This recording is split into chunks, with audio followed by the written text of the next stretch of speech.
రాష్ట్ర ప్రభుత్వం ప్రకటించిన 10వ తరగతి ఫలితాల్లో కాకినాడ జిల్లా 82.2% ఉత్తీర్ణతతో రాష్ట్రంలో 15వ స్థానంలో నిలిచిందని కాకినాడ జిల్లా విద్యాశాఖ అధికారి పిల్లి రమేష్ తెలిపారు. ఈ ఫలితాలు తనకి సంతృప్తిచ్చాయని 10వ తరగతి ఉత్తీర్ణత అయిన విద్యార్థులకు ఉపాధ్యాయ బృందానికి డిఈఓ రమేష్ కృతజ్ఞతలు తెలిపారు. బుధవారం డిఈఓ తన ఛాంబర్లో ఏర్పాటు చేసిన మీడియా సమావేశంలో 10వ తరగతి పరీక్షల ఫలితాలకు సంబంధించిన వివరాలు వెల్లడించారు.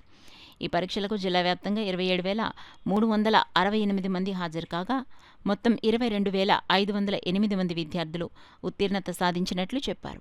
ఈ సమావేశంలో పరీక్షల నిర్వహణ సహాయ కమిషనర్ వి రాజశేఖర్, డీసీఈబీ కార్యదర్శి ఎం వెంకట్రావు తదితరులు పాల్గొన్నారు. మనం 83.06% వచ్చింది. ఈ సంవత్సరం ఒక 1% తగ్గింది.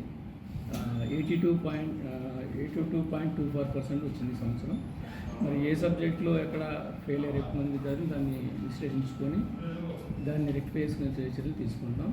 అదేవిధంగా మరి ఏ స్కూల్లో ఏ మేనేజ్మెంట్ వైజ్ కూడా దాన్ని విశ్లేషించుకొని అందరూ కూడా తెలియజేస్తాము.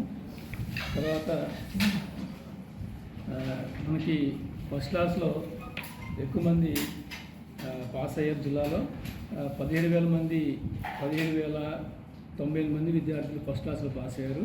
అదేవిధంగా 3,500 మంది విద్యార్థులు సెకండ్ క్లాస్లో పాస్ అయ్యారు. 1,842 మంది విద్యార్థులు తృతీయ శ్రేణిలో పాస్ అవ్వడం జరిగింది. అదేవిధంగా ఏ సబ్జెక్టులో ఎక్కడ మరి విద్యార్థులు మిగతా దాదాపుగా ఒక 5,000 మంది 40 చిల్డ్రన్ ఉంటారు. ఈ పిల్లలు ఎక్కడ ఏ సబ్జెక్టులో ఫెయిల్ అయ్యారు అనేది కూడా విశ్లేషించుకొని దానికి పిల్లలకి ఈ 1 మంత్లో మళ్ళీ supplementary examinations next month 19 start అవబోతున్నాయి.